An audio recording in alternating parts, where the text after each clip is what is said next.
In today's video, I'll show you how to create a folder in Windows 11. Straight to the point, no blah blah.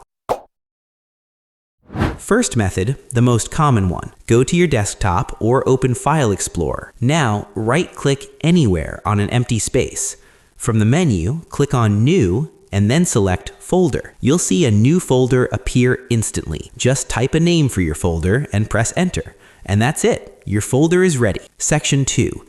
Keyboard shortcut. Here's a faster way using your keyboard. Go to your desktop or inside any folder. Now press Ctrl-Shift-N. Boom! A new folder appears right away. Type your folder name and hit Enter. This method is great if you want to save time.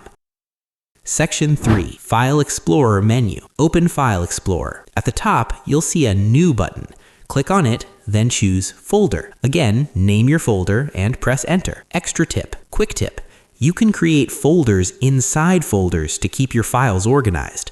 Just open any folder and repeat the same steps. And that's all for today. Now you know 3 easy ways to create a folder in Windows 11. If this video helped you, don't forget to like, share, and subscribe for more simple tech tips. Thanks for watching, and I'll see you in the next video.